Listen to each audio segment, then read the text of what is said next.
1 million subscribers affected, at least according to data from mobile service providers. Dampened by the act and not prepared to part with thousands of shillings for a new phone, some of them have turned to techies to unlock their phones, giving them new IMEI numbers for their handsets. This has come to the attention of the industry regulator that's now talking tough about cracking down on such perpetrators. You know, this thing is going to give me problems. And they're telling you, please don't touch it. And you behave like a baby when you are being told, don't touch the candle. You want to touch it and see how painful it is. You see, that kind of mentality is very unethical for us. Speaking during Safaricom's launch of an e-waste management program, Wangusi acknowledged that the country is lagging behind in putting up proper e-waste management structures.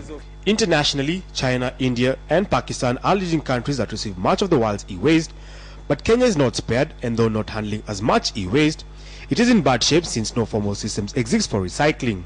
The 20 million shilling non-profit initiative will see customers deposit disused electronic equipment at all Safaricom outlets countrywide. We have in our homes about 1 million phones, we estimate, which are just e-waste for our dustbins. And the proper disposal of these gadgets really can't be overemphasized. While CCK formulates regulations on e-waste management, Safaricom will collect the waste, disassemble the gadgets and use what can be recycled to make plastic poles, while the non-recyclable parts will be shipped off to countries with capabilities to dispose of the waste properly. Elsewhere, Middle East carrier Gulf Air has announced suspension of its operations between Nairobi and Bahrain. The airline says the route is currently commercially unavailable, hence the decision to stop flying to Kenya beginning November 13th. After about 15 months in operations, the national carrier of the Kingdom of Bahrain says it is quitting the Jomo Kenyatta International Airport, JKIA. In a statement posted on its website, the airline, while not disclosing much, only indicated that it was quitting the Kenyan and by extension East African market for commercial reasons. The announcements, guarded as it was, comes only months after another carrier, Virgin Atlantic, took off to the skies from the Nairobi-London route, citing high operational costs and low passenger numbers. Joining the list of carriers that have ditched Kenya this year was also a low-cost South African-based airline One Time. The airline served the Mombasa-Johannesburg route but had to abandon it on financial grounds. While JKI continues to play a crucial role as a hub to West Africa and Middle East, competition among airlines have remained stiff. This has seen market players segment themselves into African, Middle East and European carriers, each fighting it out in the skies. Among the Middle East carriers, Emirates has remained a formidable force, but with equally competitive players like Etihad, Air Jordan, Qatar and Air Arabia. All right, if you've gone past the Kenyatta International Conference Center today, you might have seen big banners of Kenya Homes Expo. Well, joining me in studio this afternoon to discuss that exact expo is Sarah Kihumba. Thank you so much for joining us. Yes, thank you. All right, I understand this is the 16th Home Expo that Nairobi is hosting. Yes. What is so special about this one? Is there anything different about it from the others? Well, the difference with the 16th Kenya Homes Expo is that this time around we've managed to get more international exhibitors. Previously it has been the local, that is Kenyan, and going regional. This time around we have people from China, exhibitors from South Africa, as well as Turkey and Germany. And again with that, it has made us have to increase floor space from the ordinary Savo Ballroom. Right now we have three halls within two floors. So by that we can say that the numbers are rising, and it is actually a good sign that people believe in the Kenya Homes Expo brand. All right, what exactly happens at the Home Expo? You walk in and then what? Okay, once you walk into the Kenya Homes Expo, there's an array of exhibitors dealing basically with homes, property and investment in the real estate sector. So like for instance, right now I can confirm we have people dealing with kitchens, we have people dealing with, we have realtors, property developers, as well as surprisingly people like supermarkets who've seen that it is the perfect ground to interact with the visitors who will be coming in as consumers. So you find everything wholesome in a home and a house, in terms of you can do shopping for if it's the tiling that you need, if it's the roofing, if it's fixing the electricity, anything that you would need in your home. Oh, all right. How many people do you expect to attend the Home Expo? Well, basing it from the previous Homes Expo, which was in April, the 15th edition, we had well over 30,000 visitors. Now, this time around, our publicity was really on top, and marketing. We've done a lot of advertising, and we anticipate that maybe we'll hit, if not 40 to 50, that is our target. All right, so 50,000 people coming in and out of the KICC, just coming for the Homes Expo. Yes. Is this an indication of Kenyans' interest in the real estate, not just real estate, but basically interior design, anything to do with the homes, as you've rightly mentioned? Kenyans have begun, we believe that Kenyans have begun taking interest in their lifestyles, improving their lifestyles. There are those who will take up leisure sort of packages. We've seen it even like locally, we're talking about even tourism happening in, you know, in really taking big steps ahead. So our lifestyles are improving. We want to improve our look, our homes, even the vehicle. Most people are driving not just any car right now. So that is the opportunity we are laying out for them to come and witness what they can do within their personal lives to improve it. Going by the theme, it's inspire your living.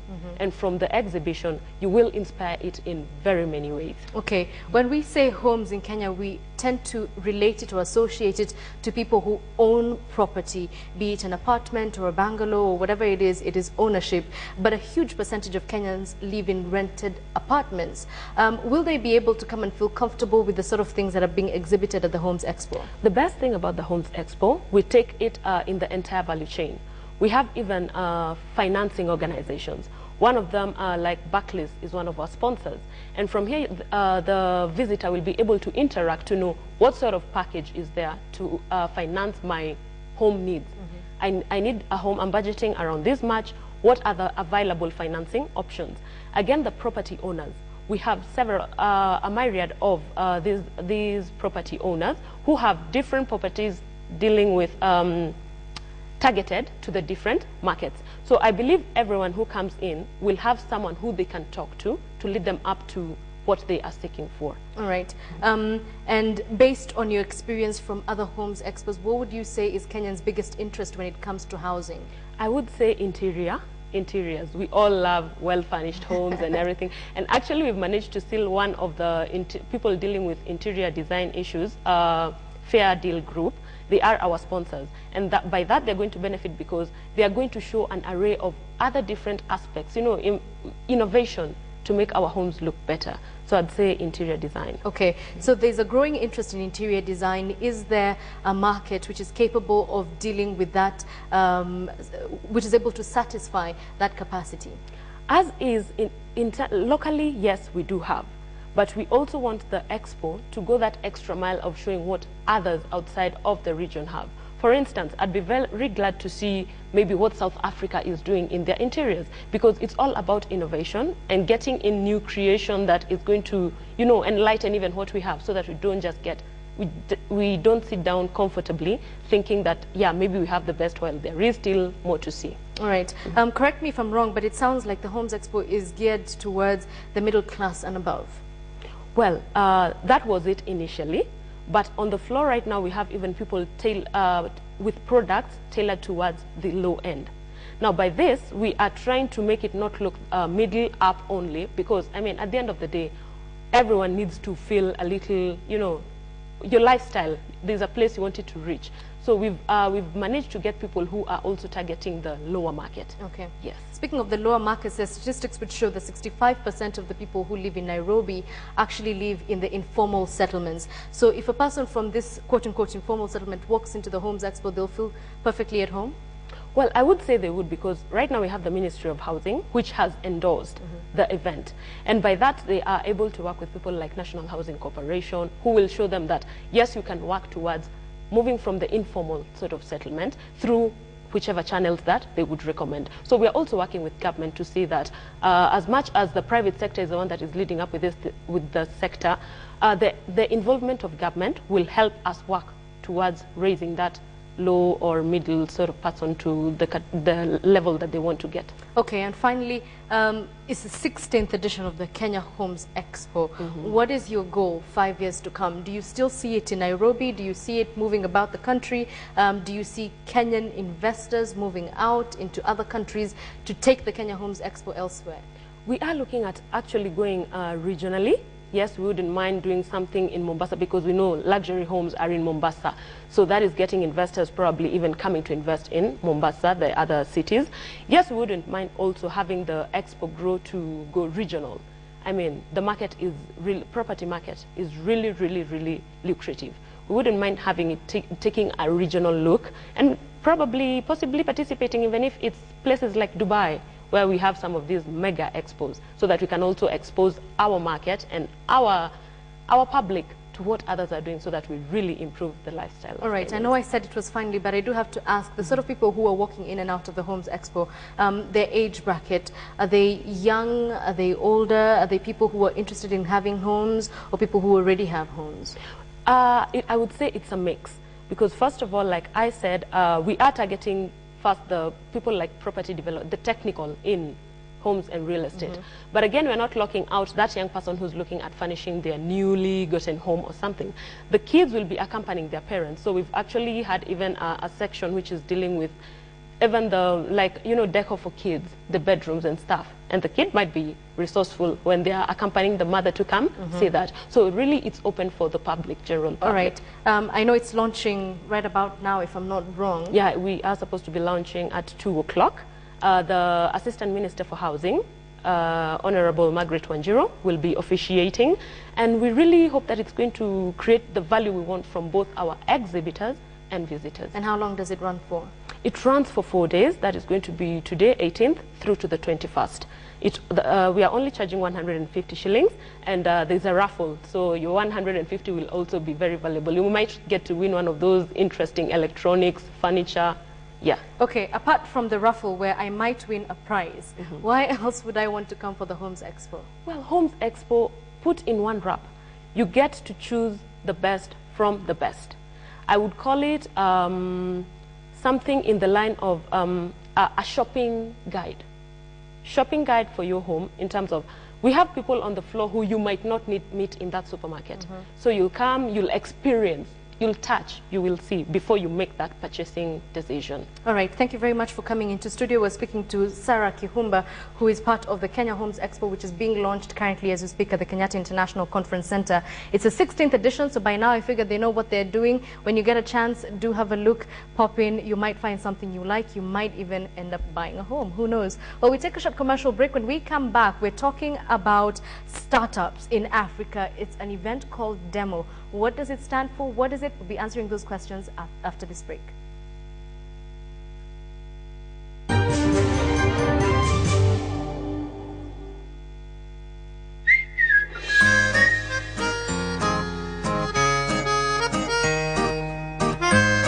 Plan your family's future with Jubilee. Your family and home.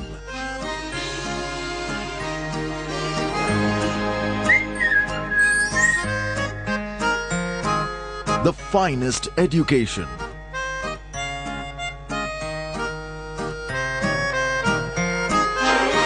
In fact, ensure your whole life with Jubilee. The gift of life is yours with Jubilee. Jubilee Life Insurance. Live free.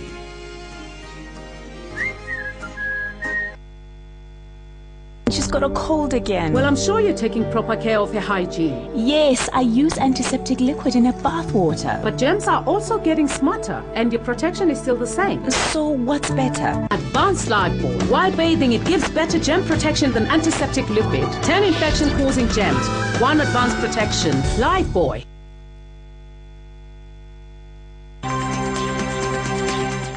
I pay for power when I need power.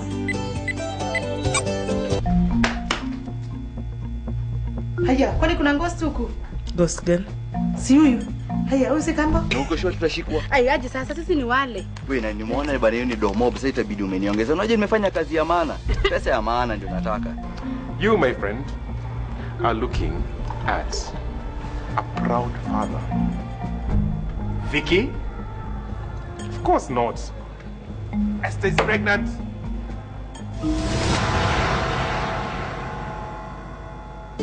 Now that's my power. Power the way I want it. We see and explore opportunities where others see impossibilities. I've been able to reduce the energy cost by around 19%. Nimeuza nyanya za 4,400. The only show of its kind that brings together the East African business community and equips both the small and medium-scale entrepreneurs with the best business practices. Moto Poa is a gel and the stove. Main ingredient is ethanol. Hakuna mmea iko na soko kama strawberries. Na strawberry hakuna sehemu iwezi mea. In this environment where unemployment is high, it is one way of creating employment for themselves. We take you to Uganda, where a farmer is adding value to pineapples by developing a new product that has a longer shelf life. Business Focus every Thursday at 8:30 p.m. only on KTN.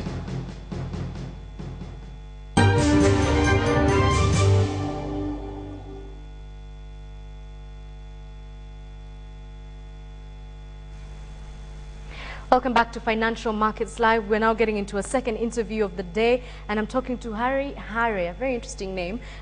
He's the event producer for a conference which is coming to Africa for the first time in 21 years. That's Demo Africa. Thank you so much for joining us. Thank you. Thank you for having us here. So perhaps we should begin with, what is Demo Africa? Okay, Demo Africa is actually it's a replication of Demo. Demo is an event that has been happening for the past 21 years in the US. And basically what you do is you identify the most or startups with the highest potential to succeed. But these are technology startups. So we identify those ones and launch them in front of the media, in front of investors, and in front of technology buyers. All right. How do you identify these elite startups, if I may call them that, because they're the cream of the cream? Yeah, basically they are the cream of the cream. So what we do is there's a whole application process with the adjudication metrics, looking at the different things in the technology. So one of the key things is innovation. So how innovative is this product or this startup? Two is what makes it different, because you see, it can be innovative but not too different from the others. Right. Yeah. So how different is it? What are the success factors in that particular technology? Then, of course, looking at the market. How do you market this product? If you took this innovation and they put it in the world, in the market, what are the chances that it will succeed? So those are the things that we look at. So there's a whole application process, then the adjudication, then now we select the creme de la creme, so to speak, and we come and launch those ones. Okay, so they're launched, and then what? So the idea is we launch them, and we expect them to, different startups have different objectives when they come to Demo. So some of them are looking for investment. So we launch them so that investors can look at them and see them and want to invest in them. Others are looking for strategic partnerships. Yeah. So guys see, oh, this is something that fits in our strategy, so we want to get involved in that. Right. Others are just looking for publicity and marketing opportunities. Yeah. So we try to provide that for them so that they can take their businesses to the next level. All right. Now, I know Demo has pretty astounding statistics regarding uptake of these startups that you're talking about. What do you expect will happen at the end of this conference? My expectations are actually in twofold. Probably short term, what we want to do is, or what we want to see, is actually investment going into these startups. That's number one, and that's short term. But also in the same vein, we want to see, because the success of these startups depend on a lot of things. Yeah. So it's not just the money. So there's the money, but there's also other things, support systems, the market, then of course the product itself. Yeah. So what we want to see is also that ecosystem forming. Yeah. That ecosystem to support these startups forming. So you're talking about the involvement of government. the involvement of the investment community. And when I say investment community, I'm not just talking about the guys in Silicon Valley. I'm talking about the local investment community, because those are the guys who will actually make these startups sustainable. All right, I'll be coming to that issue of the local investors in just a short while. But just to give you some of those figures, according to the research study conducted by Blue Point Ventures in 2009, that in the past 20 years, 22% of past demonstrators received funding within 60 days as a direct result of the demo launch. 92 who secured funding did so within 9 months of demo, and 62% received over 1 million in funding, mostly from venture capital funds and angel investors. Where did you get that stat? I wonder where it could have come from. The internet is a very nice place. So do we expect these figures to be replicated here? Do we even expect that many people to come up and exhibit their startups? Okay, we have 40 startups. So that is a beginning. Yeah, because in the US, they launch between 50 and 70. So we're not doing too badly. Yeah. In terms of the investment now, that depends on actually the startups themselves. So like for instance, from the top of my head, if we aggregate the ask that most of these startups are looking, because they range from 200,000 US dollars to about $6-7 million, yeah, depending on the size and also the level of maturity of the startup. So if you do the aggregation there, we're looking at a total of about $60 million. Yeah. Now, I don't know whether we'll be able to see that kind of investment in the first year. Right. But that is our hope, that all these startups who are looking for that kind of investment, that they get it. Okay, but looking at the Kenyan market as is in isolation, what would you say is the biggest challenge for people who are looking to innovate in the IT sector? I think there's several challenges. Possibly one of the greatest is actually market. You'll be surprised when I say this, but market. We are not big consumers of IT products, really? We don't consume IT the way we should. Yeah, so I've done my app. I've developed an application. If you do it in the US, in the first 48 hours, you find 1 million downloads of that application. Yeah, but in the local market, if you're lucky, probably 200, 300 I mean, downloads. are we talking about real cases, people who have created applications that are now dormant, that are not being used? They're not dormant, but what it is, it's a slow pace at which we actually assimilate and we adopt technology. So what would you say would be the boost or the push they need to go out there and reach international heights? I think one of the things that, and this is something that I've been talking to a lot of the startups that we've met and some of the partners that we're working with, I think the startups themselves actually need to start looking out. So yes, we have a good population of 40+ million in Kenya. I don't know how many percentage of those are actually downloading applications, but actually we need to look at Africa as our market. That's one of the, because it's a numbers game. Yeah, it's a numbers game. So we need to look at Africa as our market. All right. IT in general is a very young sector, and in Kenya, I suppose even younger. But then you've drawn relations between ICT and economic growth. Tell us a bit about that.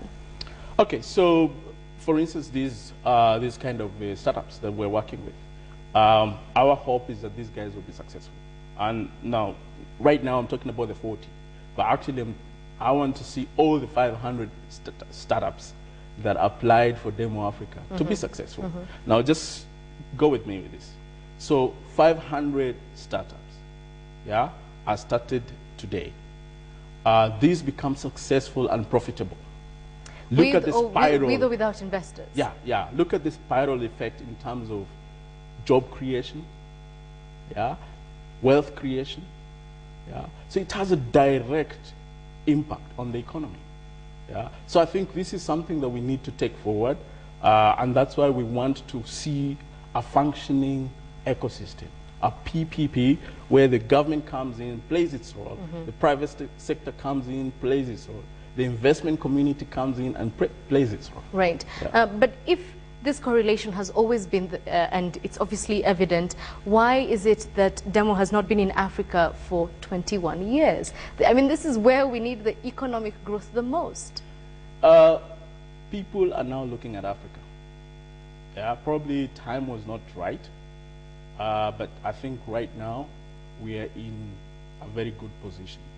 I think Africa is the next frontier, and that's why you see all initiatives coming here. You see investors looking at Africa, and not just in tech, in other sectors also. Yeah, I think this is the next big thing. Okay, I don't know much about venture capitalists or angel investors, but I do know that Kenyans tend to be very safe when it comes to their money. What would propel one to spend their money in something that they're not too sure will gain popularity in the long term? Okay, if you look at some of the investments that are going into tech, and when I look at also the startups that we have, the investments are not as scary. They're not as big. Yeah. So even for the risk-averse investors, they can take heart and actually get an investment in. Then we're also looking at a pretty quick, for good products, a pretty quick return on investment on some of those startups and some of those products. So that should give people some hope. But also there's certain structures that are coming into place where you find organizations who are going to actually do like partial guarantees of the investment you put into the tech startups. I think you sold me at quick returns. That's where you got me. I know you have big sponsors on this. How did you even rope them in? I think we really didn't rope them in. What we did, we shared a vision, which I think a lot of our partners share the same vision with us, because they're seeing the potential. What they are also not seeing is that ecosystem forming. So when we share that vision with them, they all came because they see the same things we see. It's about partnership. It's about providing that support structure, which will see these startups actually become the next big players in the market. Thank you very much for coming into studio, Harry, the man with the interesting name, with an interesting concept, Demo Africa. If people want to get in touch with you or want to look you up, because I'm sure this is something that's going to generate a lot of interest, you can get his contacts off of our website. That's www.standardmedia.co.ke. Thank you very much for your viewership and for joining us once again on KTN Financial Markets Live. I'm Edith Kimani. Let's do this again, same time, same place tomorrow.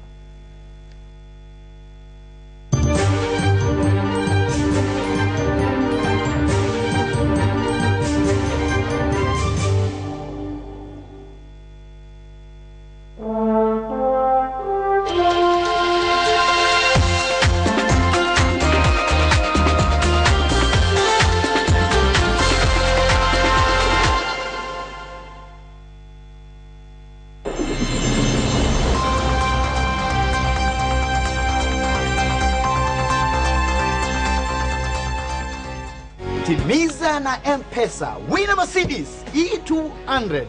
To enter, simply use Nunua na M-Pesa, pay bill, or even do your banking through M-Pesa. Love.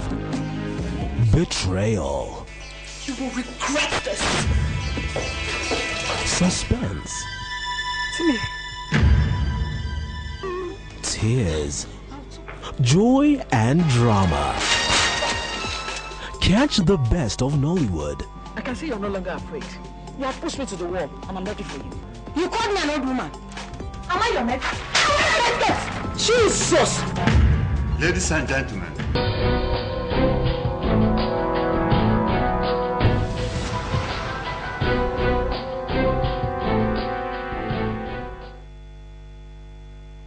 Wakipiga kura watakuwa na support country yao. If you mess up with the register, the diaspora, you mess up with the whole election in the country. That is why people are very cautious about giving their nationals abroad the right to vote. The ABC can only do so much. They're financially burdened, even manpower, they're short of human resources and financial resources. So, I mean, they've done their best in such a short time. I think they should cut them some slack and travel. If someone is so